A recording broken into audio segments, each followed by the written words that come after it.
It was a Christmas Eve like no other, in the small, snow-covered town of Willow Creek, Montana. The old, stone-walled St. Mary's Church stood at the heart of the town like a beacon, its stained glass windows glowing softly with the warm light of hundreds of flickering candles. Inside, the congregation was gathered for the annual Christmas vigil. Families filled the wooden pews. Children, dressed in their holiday best, fidgeted with excitement, and the sound of carols echoed gently through the vaulted ceiling. The townspeople had come together as they did every year, their voices rising in song to celebrate a night of hope, love, and unity. Among them was Father Eli, a kind-hearted man in his 60s who had spent nearly 40 years shepherding the town's faithful. Known for his deep, resonant voice and an uncanny ability to comfort even the most troubled souls, Father Eli was the pillar of the community. As he moved about the altar in his flowing robes, the soft gold of his vestments gleaming in the candlelight, there was an air of reverence surrounding him.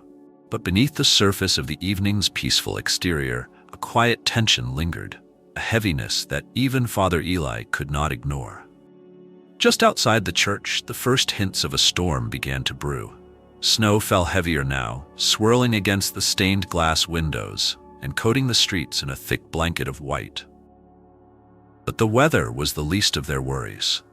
Rumors had spread through Willow Creek over the past week, rumors of unrest in neighboring towns, break-ins at places of worship, even acts of violence. The townsfolk had dismissed these stories as urban legends, the kinds of tales that made their way into small communities and took on a life of their own. But Father Eli had felt a gnawing sense of foreboding, an unshakable unease that settled in his chest like a stone. And then there was Bruno. The enormous St. Bernard had been a fixture of the church for years. Rescued as a pup by Father Eli after being abandoned in a blizzard, Bruno had grown into a gentle giant, known for his calm demeanor and unwavering loyalty. He had a habit of resting just outside the church doors, his massive form sprawled across the stone steps like a guardian angel in fur. Children adored him, often sneaking him scraps of food after service, while the elderly found comfort in his quiet, watchful presence. To the people of Willow Creek, Bruno was more than a dog. He was a symbol of protection, an embodiment of the church's warmth and welcome. That night, as the congregation sang "Silent Night," Bruno lay in his usual spot outside the church. Snow had begun to pile on his thick coat, but he didn't seem to mind. His deep brown eyes scanned the empty street, ears twitching at the sound of the wind howling through the alleyways. It was a serene moment, the kind of quiet that only a small town on Christmas Eve could offer. But then Bruno stiffened. The peace of the night shattered in an instant. From the shadows at the far end of the street, figures emerged, dark silhouettes, moving with purpose. They weren't townsfolk. Their movements were too deliberate, too practiced. 5 men, dressed in dark clothing, advanced toward the church. Their faces were obscured by scarves and ski masks, and the faint glint of something metallic in their hands sent a shiver down Bruno's spine. Inside the church, the service continued, oblivious to the danger creeping closer. Father Eli had just begun his homily, his voice filling the sanctuary with a message of hope and redemption. He spoke of the Christmas star, a light that guided weary travelers through the darkness, a reminder that even in the bleakest of times, there was always a way forward. But outside, the darkness was closing in. The men reached the church steps, their boots crunching against the snow. One of them raised his hand, motioning for the others to stop. He whispered something, inaudible to Bruno, but the dog didn't need words to understand the threat. His massive frame rose slowly from the ground, a low growl rumbling from deep within his chest. The men paused, their attention snapping to the dog. For a moment, there was a standoff. Bruno, his body tense and his eyes locked on the intruders, and the men, their weapons glinting ominously in the dim light. And then, chaos erupted. One of the men lunged forward, swinging a crowbar in an attempt to scare the dog off. But Bruno didn't retreat. With a ferocity that no one would have expected from the normally gentle St. Bernard, he barked. A sound so deep and powerful that it seemed to shake the very air. The sound carried through the church doors, interrupting Father Eli mid-sentence. The congregation fell silent, their heads turning toward the entrance as the echoes of Bruno's warning faded. "What's happening?" a woman whispered, clutching her child close. Father Eli's eyes darted to the doors, his heart pounding. He knew Bruno's bark well, and this was no ordinary warning. Something was wrong. Very wrong. Outside, the men regrouped, their initial shock giving way to anger. One of them reached for a handgun, raising it toward the dog. But before he could take aim, Bruno surged forward, his massive paws thundering against the ground. The man stumbled back, his shot going wide and shattering one of the church's stained glass windows. The sound of breaking glass sent a wave of panic through the congregation. "Everyone stay calm," Father Eli shouted, trying to keep order as murmurs of fear spread through the pews. "Stay here. I'll see what's going on." But before he could move, the doors burst open. The storm outside roared into the church, snow swirling in the wind like specters. The men stepped inside, their weapons raised, their eyes scanning the frightened faces of the congregation. "Everyone on the ground," one of them barked, his voice sharp and commanding. Bruno stood just outside the doors, his breath visible in the freezing air, his body blocking the entrance as if daring the men to try to pass. Father Eli froze, his eyes meeting Bruno's. It was as if the dog was telling him to stay back, to trust him. And then, in that moment of fear and tension, the story of how a dog would change the fate of an entire town began to unfold. The inside of St. Mary's Church had descended into a heavy silence, broken only by the soft whimpers of children clutching their parents and the faint whistling of the wind through the shattered stained glass window. The 5 men, their faces hidden behind ski masks, spread out across the nave, their boots thudding against the wooden floor. One of them, clearly the leader, pointed his handgun toward the altar where Father Eli stood, his hands instinctively raised in a gesture of calm. "No one needs to get hurt," the leader growled. His voice was cold, emotionless. "Just do as we say, and we'll be out of here soon enough." "What do you want?" Father Eli asked, his voice steady despite the terror rising in his chest. He stepped forward slowly, his eyes flickering toward the frightened congregation. "This is a house of God. There's nothing here worth—" "Quiet," the man snapped, cutting him off. He jabbed the gun toward Father Eli in warning. "Don't act smart, old man." Meanwhile, outside the church, Bruno stood in the snow, his ears pinned back and his chest heaving. The growl in his throat hadn't stopped since the men forced their way inside. He paced back and forth near the entrance, his paws leaving deep imprints in the snow, his instincts screaming at him to act. For years, he had been the protector of this church and its people, and now they were in danger. But Bruno was smart, smarter than most people gave him credit for. He knew that rushing in blindly would do no good. He needed to wait, to watch, to find the right moment. Back inside, the leader of the intruders barked orders to his men. "Search the place. Take anything of value. Cash, donations, whatever they've got." 2 of the men moved toward the offering box near the altar, smashing it open with the butts of their rifles. Coins and crumpled bills spilled out onto the floor, the sound echoing through the silent church. A woman in the front pew let out a soft sob, clutching her rosary tightly, her lips moving in a desperate prayer. "You don't have to do this," Father Eli pleaded, stepping forward again despite the gun trained on him. "Whatever you're looking for, this isn't the way." The leader turned his icy glare on the priest, his jaw tightening. For a moment, something flickered in his eyes. Hesitation, maybe even doubt. But it was gone as quickly as it appeared. "Shut up and sit down," he snapped. At the back of the church, another man was rifling through a coat rack, tossing scarves and jackets to the ground. His movements were frantic, almost reckless, as if he were trying to keep himself busy to avoid looking at the terrified faces staring back at him.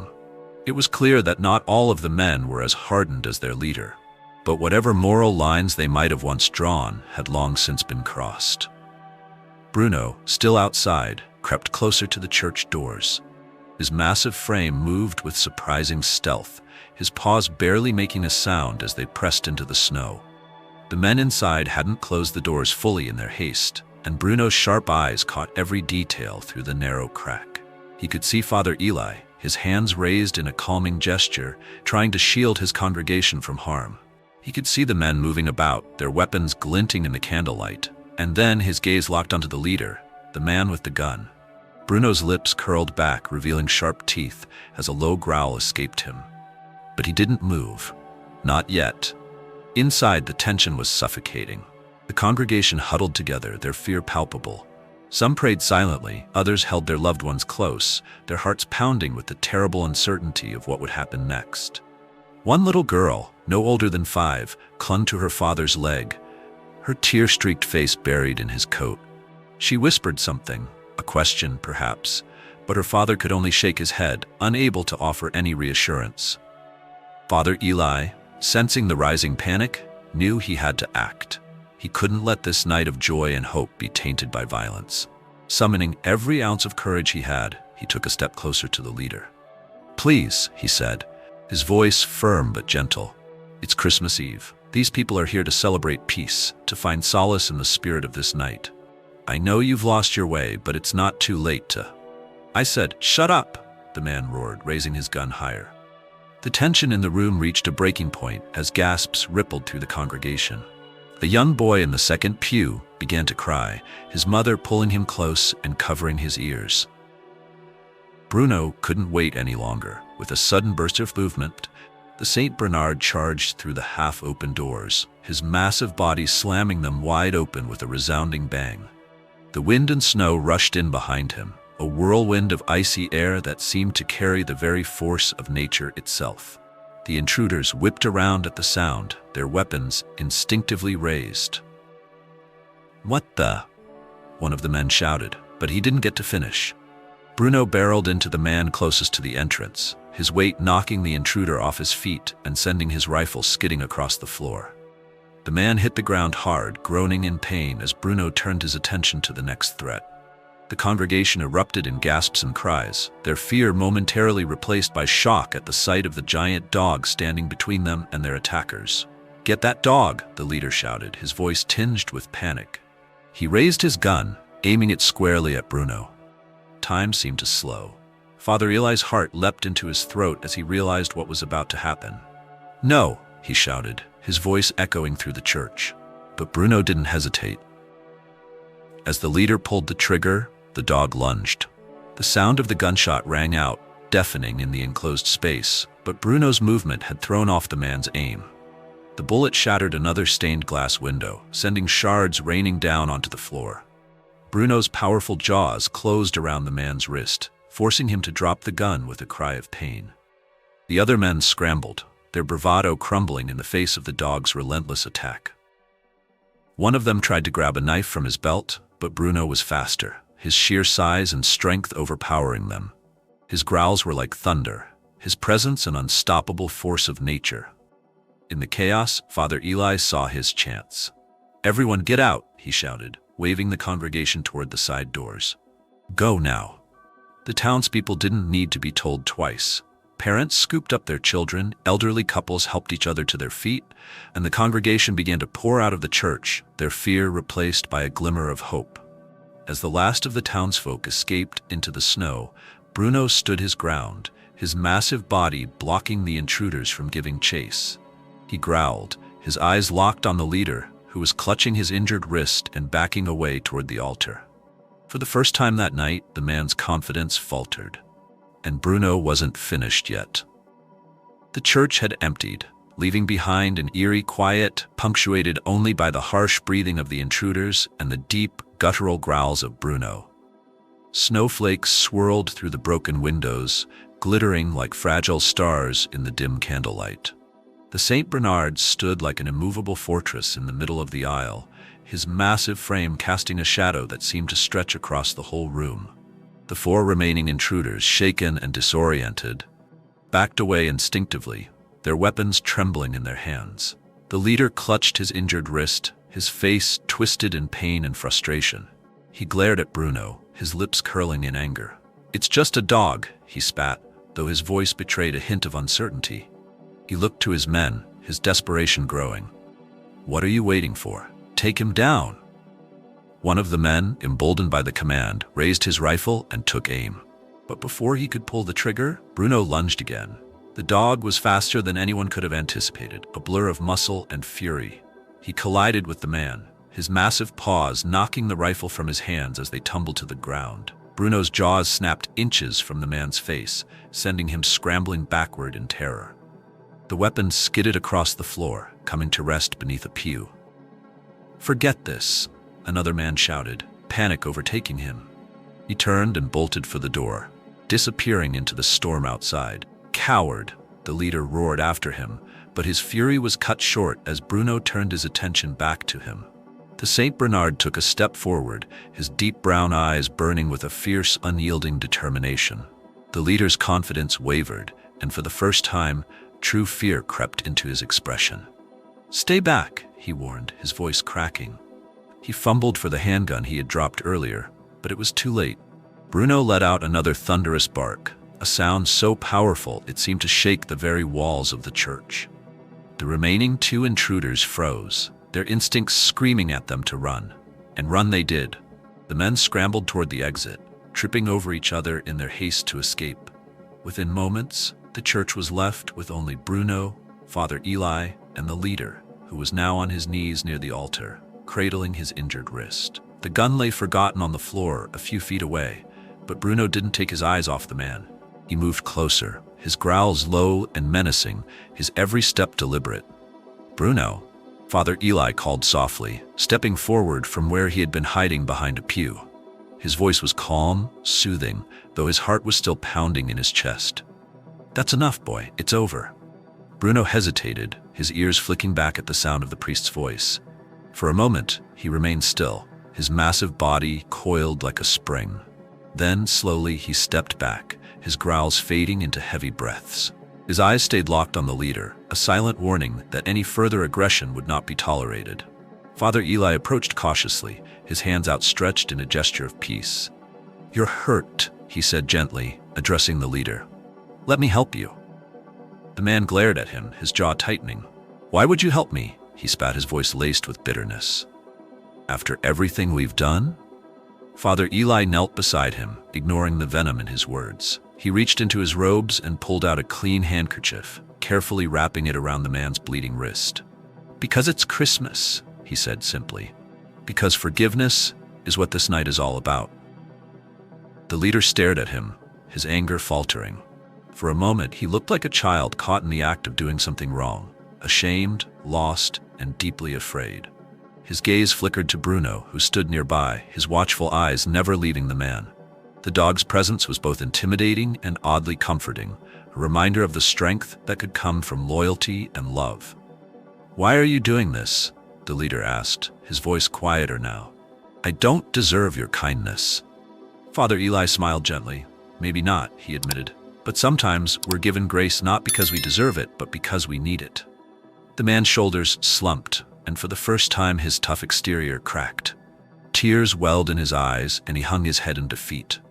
"I didn't want this," he murmured. "I swear I didn't, but we needed the money. My kid, she's sick. The bills are piling up, and I—" His voice broke, and he buried his face in his hands. Father Eli's heart ached at the confession. He had seen this kind of desperation before, the kind that drove good people to make terrible choices. "It's not too late to make things right," he said softly. "You can start over." The man looked up, his eyes searching the priest's face for any sign of judgment. He found none. Slowly he nodded, his resolve hardening.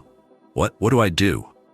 "You'll turn yourself in," Father Eli said gently but firmly. "You'll face the consequences of your actions, but you won't face them alone. I'll be there, and so will this town. We'll help you." The man hesitated, then nodded again, his face pale but determined. He glanced at Bruno, who had finally relaxed, sitting on his haunches near the altar. "Your dog," he began, his voice trembling. "He saved everyone. He's incredible." Father Eli smiled, glancing at Bruno with pride. "He's always been more than just a dog. He's a protector. And tonight, he reminded us all of what it means to be brave." Outside, the storm began to die down, the winds calming and the snow falling in gentle flurries. The townsfolk had gathered in the square, anxiously awaiting news of what had happened. When Father Eli and Bruno emerged from the church, guiding the surrendered leader with them, a collective gasp rippled through the crowd. "He stopped them," one man whispered, his voice filled with awe. "The dog saved us." Bruno padded forward, his head held high, his tail wagging slightly as he approached the townspeople. Children ran to him, throwing their arms around his massive neck, while adults murmured words of gratitude and wonder. The St. Bernard soaked it all in with quiet dignity, his soft eyes reflecting the warmth of the people he had fought to protect. Father Eli raised his hands, calling for silence. "Tonight," he began, his voice carrying over the crowd, "we witnessed something extraordinary. Bruno reminded us of the true spirit of Christmas, the courage to stand up against darkness, the power of love to overcome fear, and the grace to offer forgiveness, even when it's undeserved." The townspeople nodded, their faces glowing with newfound hope. For the first time that night, the fear and tension that had gripped Willow Creek melted away, replaced by a profound sense of unity. And at the center of it all was Bruno, the gentle giant who had become a hero. Segment 4. Overcoming the Conflict and Resolution. Character count, 5,500 characters. The events of that night became the talk of Willow Creek for years to come. In the immediate aftermath of the attack, Bruno's heroic actions were the subject of hushed whispers and tearful gratitude as the townspeople slowly returned to the church. Snow continued to fall softly around them, blanketing the chaos of the night in a strange, almost reverent stillness. Families who had fled the scene now gathered in the square outside, drawn back by the sight of Father Eli and the surrendered leader stepping out into the cold, flanked by the towering figure of Bruno. Bruno's fur was speckled with snow and small shards of stained glass, but he stood tall, his breath puffing into the icy air. Despite the exhaustion in his muscles, his presence emanated strength and reassurance. For a moment, the crowd remained silent, as if collectively holding its breath, before breaking into soft applause and murmurs of disbelief. "He protected all of us," someone said, their voice shaking with emotion.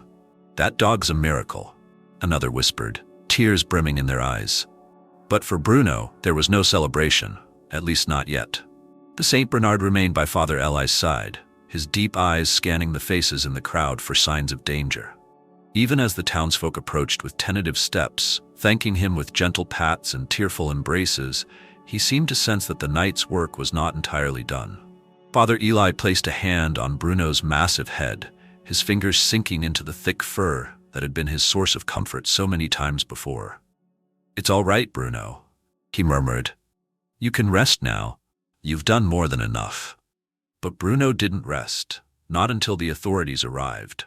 When the sheriff's squad cars pulled into the snow-covered square, their flashing lights painting the town in hues of red and blue, the leader of the intruders stood quietly, his hands raised in surrender.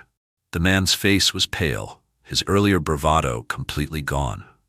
The other three assailants who had fled into the storm had already been apprehended by deputies in the surrounding area, their footprints in the snow betraying their escape route. It was over. Sheriff Daniels, a grizzled man with a thick mustache and a reputation for fairness, stepped out of his vehicle and took in the scene with a sharp, practiced eye. His gaze lingered on Bruno, who stood protectively in front of Father Eli as if the priest were his most precious charge. "Is it true?" the sheriff asked, his voice low and filled with awe. "This dog stopped them?" Father Eli nodded, a faint smile tugging at the corners of his mouth. "He saved us all, Sheriff. If it weren't for Bruno." He trailed off, shaking his head as the weight of the night's events settled over him. Sheriff Daniels crouched down, his weathered face softening as he extended a hand toward Bruno. "Well, aren't you something?" he murmured, his tone almost reverent. Bruno leaned forward, sniffing the sheriff's hand before allowing himself to be scratched behind the ears. "You're a real hero, boy." The sheriff stood and gestured toward his deputies, who began escorting the leader into one of the waiting squad cars. Before climbing inside, the man turned back to Father Eli, his expression a mix of guilt and gratitude. "Thank you," he said quietly, his voice trembling, "for everything." Father Eli gave him a solemn nod. "It's never too late to start over," he replied. "Remember that." As the squad cars pulled away, the square grew quiet again. The tension that had hung heavy in the air all evening finally began to lift, replaced by a sense of relief so profound it brought some to tears. Children clung to their parents, elders hugged one another, and the townspeople slowly began to process what they had just lived through. Bruno, however, was already moving. The St. Bernard padded back toward the church, his massive paws leaving tracks in the fresh snow. He paused at the entrance, his nose twitching as he sniffed the air. Though the danger had passed, Bruno's instincts as a protector wouldn't allow him to rest until he was certain that every last threat had been dealt with. Father Eli followed him, his heart swelling with pride and affection for the dog who had become his closest companion. "Come on, boy," he said softly. "Let's go inside." The inside of St. Mary's Church was a mess. Shattered glass from the broken windows littered the floor, pews had been overturned in the chaos, and the remnants of the intruders' attempted robbery were scattered across the nave. Yet, somehow, the sight didn't fill Father Eli with despair. Instead, he felt a deep, abiding sense of gratitude. The church could be cleaned, repaired, restored. What mattered most was that the people of Willow Creek were safe, and they had Bruno to thank for that. As Father Eli began picking up the broken pieces of the offering box, Bruno wandered toward the altar. He sniffed at the candles, his wet nose brushing against the wood of the pulpit. Then, with a soft huff, he lowered himself onto the floor, his massive body sprawling out as if he were finally ready to relax. The tension in his muscles seemed to melt away, and for the first time that night, Bruno closed his eyes. Father Eli chuckled, his voice warm with affection. "You've earned it, boy," he said, setting the broken offering box aside. He knelt beside Bruno, resting a hand on the dog's flank. "You've done more for this town than any of us could ever repay." The congregation, slowly returning to the church to help clean up, saw Bruno lying by the altar and paused. One by one, they approached the Saint Bernard, their faces filled with gratitude and awe. A little girl with pigtails knelt beside him, gently stroking his fur. "Thank you, Bruno," she whispered, her voice trembling with emotion. "You saved us." Bruno opened one eye, his tail thumping softly against the floor in response. In the days that followed, the story of Bruno's heroism spread far beyond Willow Creek. News outlets picked up the tale, dubbing him the Christmas guardian of St. Mary's. Donations poured in to help repair the church, and volunteers from neighboring towns came to assist with the cleanup. St. Mary's, which had always been a symbol of unity and hope, now stood as a testament to courage and resilience. But for Bruno, life returned to its usual rhythms. He resumed his place on the church steps, greeting townsfolk with his wagging tail and soulful eyes. Children continued to sneak him treats after service, and the elderly found comfort in his steady presence.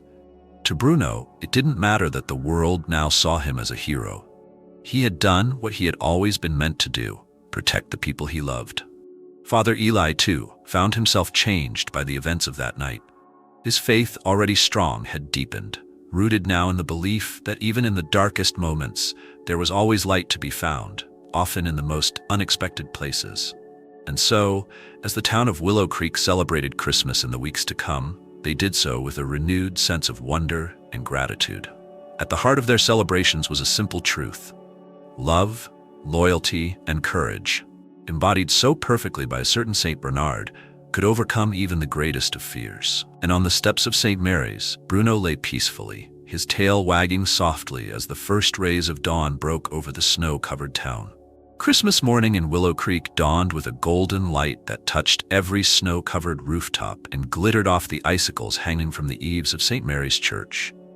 Inside, the congregation gathered again, not out of fear or necessity, but to celebrate the miracle they had all witnessed. The broken windows had been temporarily covered, the pews set upright, and though the scars of the previous night remained, the church felt more alive than ever before. Bruno sat by the altar, his massive frame relaxed but his eyes watchful, as if he still considered himself on duty. A wreath of holly had been placed gently around his neck by the children of the church, and his tail thumped quietly against the stone floor every time someone approached to thank him. He didn't need the words. He seemed to understand their gratitude in the way they smiled at him, in the soft strokes of their hands against his fur. Father Eli stood at the pulpit, looking out at his congregation with a mix of pride and deep affection. "Last night," he began, his voice strong and steady, "we faced fear and danger in a way we never imagined. But in the midst of that darkness, we were reminded of what this season is truly about: hope, courage, and love. And it was Bruno who showed us the meaning of those gifts. He reminded us that even when we are afraid, even when we feel powerless, we are never truly alone." The congregation erupted into applause, cheers, and a few soft sobs as they looked at Bruno, who responded with a wag of his tail and a soft, rumbling bark. Outside, the world continued as it always had. The snow fell gently, blanketing the town in peace, and the distant mountains stood tall and resolute against the sky. But for the people of Willow Creek, everything had changed. They carried the memory of Bruno's heroism in their hearts, a reminder of the strength that could come from loyalty, love, and the quiet bravery of a dog who refused to back down. As the service ended and the congregation dispersed, Bruno returned to his spot on the church steps. The sun warmed his fur, and for the first time in days, he let himself relax completely. Father Eli joined him, sitting on the steps with a steaming cup of coffee in his hands. He reached out to scratch Bruno's ears, a contented smile on his face. "You've earned a rest, Bruno," he said softly, "but something tells me you're not done protecting us yet." Bruno leaned his head against Father Eli's knee, his eyes half closed but filled with a deep and quiet love. Around them, the town began to hum with life again, children playing in the snow, families exchanging gifts, and neighbors sharing stories of hope and joy. And in the center of it all was Bruno, the guardian of Willow Creek, who had turned a night of terror into a story of courage, redemption, and the boundless power of love.